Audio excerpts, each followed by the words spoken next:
8 نشانه اصلی بروز بیماری گند خون که نباید اون رو نادیده بگیریم.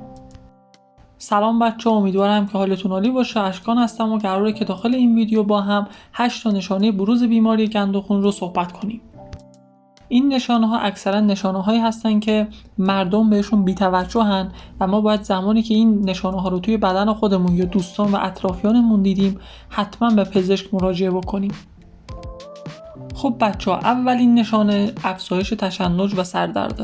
تغییرات در سطح گند خون میتونه که باعث تغییرات روانشناختی بشه و در نتیجه اون تشنج‌ها و سردردها خیلی بیشتر میشه و افزایش پیدا میکنه. پس اگر که سردردهای خیلی شدیدی داریم، احتمال داره که به خاطر گند خون ما باشه. دومین نشانه بی‌اشتهایی و لاغریه. اگر که شما بیش از حد احساس گرسنگی میکنید، در عین حال وزن خودتون رو هم از دست میدین، به خاطر بیماری گند خونتون رو و حتما باید به پزشک مراجعه بکنید و با پزشکتون صحبت کنید. سومین گزینه افزایش تحریکه. اگر که متوجه شدین بدنتون بیش از حد عرق میکنه، این عرق کردن یکی از عامل‌های اصلی بروز بیماری گند خونه و اگر که اینطوری باشه به احتمال خیلی زیاد به گند خون دچار شدین. چهارمین گزینه خشکی دهان و تشنگی بیش از حد. افزایش گند خون باعث تشنگی زیاد و خشکی دهان میشه. اگر این علائم رو تجربه میکنید، حتما بهتر که با پزشک خودتون مشورت کنید. پنجمین نشانه بیقراری و اضطرابه.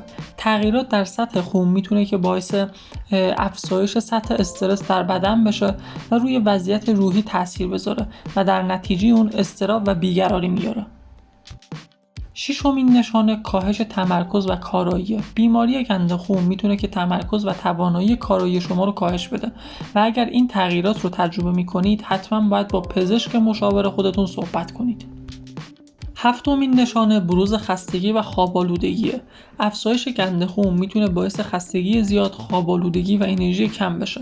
اگر توی همین حالت قرار داریم، بهتره که حتما با پزشک خودتون صحبت بکنید. خب بچه‌ها، میرسیم به آخرین نشانه و اصلی ترین نشانه بیماری گند خون.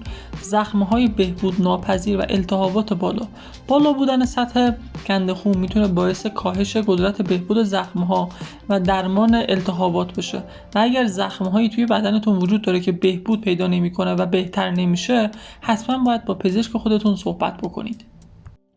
امیدوارم این ویدیو براتون مفید باشه و بتونید که با کمک این ویدیو نشانه‌های بروز بیماری گند خون رو درک بکنید. اما باید تاکید بکنم که هیچ تشخیصی بدون مشاوره و معاینه پزشکی صحیح نیست. بنابراین اگر که شما یا عزیزانتون با هر یک از این نشانه‌ها مواجه شدین، بهتره که فوراً به پزشک خودتون مراجعه بکنید. خیلی ممنون که تا اینجای ویدیو با من همراه بودین. حتما کانال من رو ساب بکنید و زنگوله رو بزنید و اگر که هر نظری داشتین داخل بخش کامنت ها برای من بنویسید.